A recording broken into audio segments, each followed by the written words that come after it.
Have you ever wondered what really happens when we die? Is death truly the end, or just the beginning of something we can't yet comprehend? Science, for the longest time, refused to ask such questions.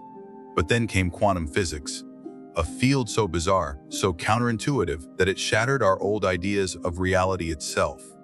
Quantum mechanics doesn't speak of souls or heavens. It doesn't claim to prove life after death, but it does reveal something profound, that the universe is far stranger than we ever imagined. Particles exist in two places at once. Observing something can change what it is. Time is not absolute. Reality is not fixed. So where does consciousness fit into all of this? That thing inside you, your thoughts, your awareness. Could it be more than just neurons firing in a biological machine? Some scientists now ask, could consciousness itself be a quantum phenomenon? And if so, could it survive beyond the body? Quantum physics hasn't answered these questions, not yet, but it's opened the door. And once the door is open, you begin to see that death might not be a full stop, but a transition, a shift in awareness, a transformation we've only just begun to understand. 5 ways quantum theory intersects with the possibility of an afterlife. 1. Consciousness in quantum states. Is the mind a quantum phenomenon? What if your consciousness, your very awareness, wasn't just the product of electrical signals in the brain, but something far deeper? Something quantum. In the 1990s, physicist Sir Roger Penrose and anesthesiologist Stuart Hameroff proposed a radical idea, the orchestrated objective reduction theory, or simply OR. According to them, consciousness may not be purely biological. It could emerge from quantum activity deep within the brain. More specifically, in structures called microtubules, tiny scaffolding systems inside your neurons. They believe that within these microtubules, quantum resonances occur, subatomic events happening a level beyond our normal perception. And it's from this delicate quantum dance that conscious awareness arises. If this is true, then consciousness may not be entirely tied to the physical body. It may function more like a pattern of quantum information, something that could, in theory, persist beyond the death of the body. Imagine this: when the body shuts down, the physical connections break, but the quantum information, it may not be lost. It may simply return to the fabric of the universe. This doesn't prove that there's a life after death, but it does raise the possibility that consciousness isn't extinguished, only transformed, dissolved into a larger field we've yet to fully understand. A soul, a field of memory, or just information echoing on in the quantum foam.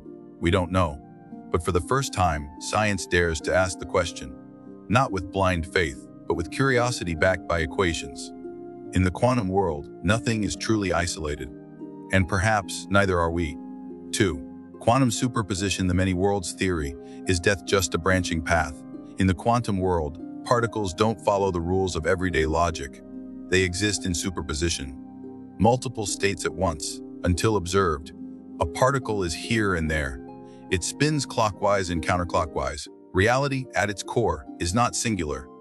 It's probabilistic. This idea gave rise to one of the most intriguing and unsettling theories in physics, the many worlds interpretation.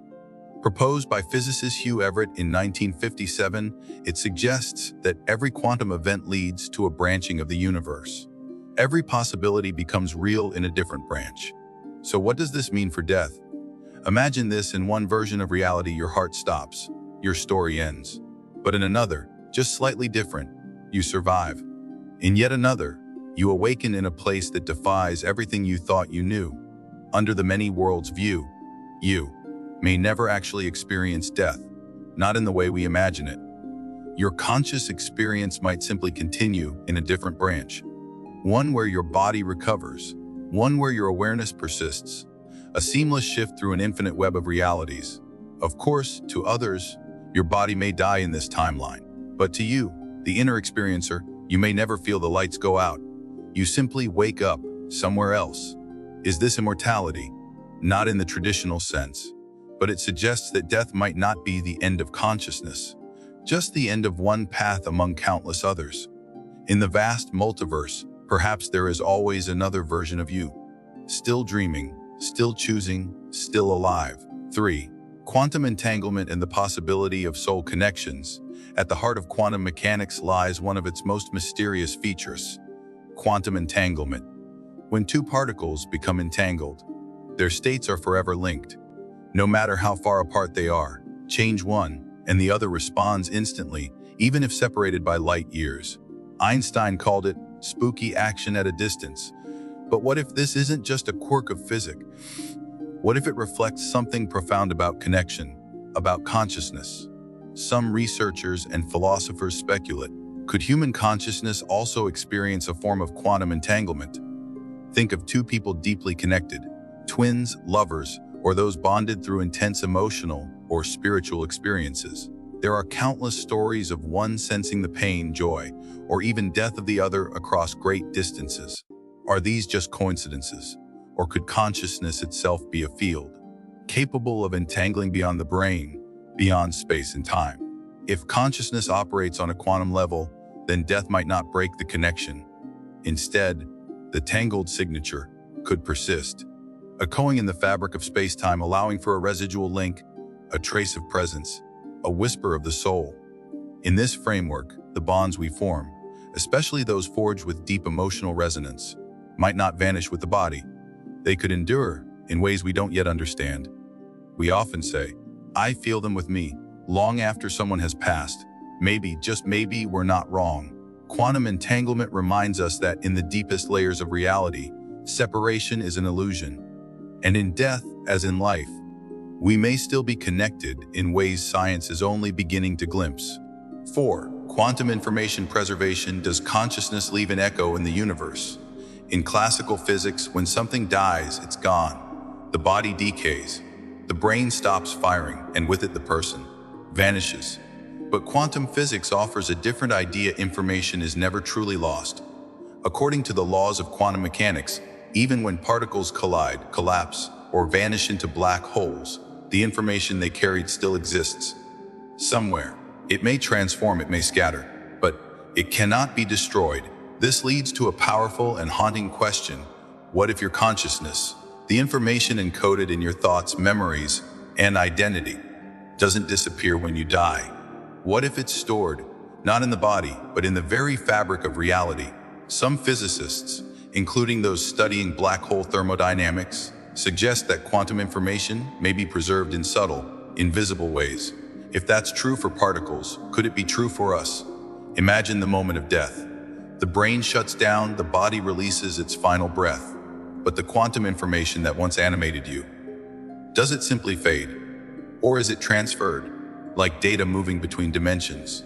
Could death be not an end, but a migration of information? Maybe this is what some call a soul, not a ghostly spirit, but a structured field of quantum data, still echoing, still vibrating, embedded in space-time itself.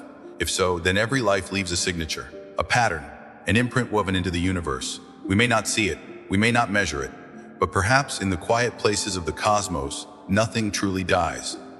5. The quantum observer effect. Does consciousness shape the afterlife itself?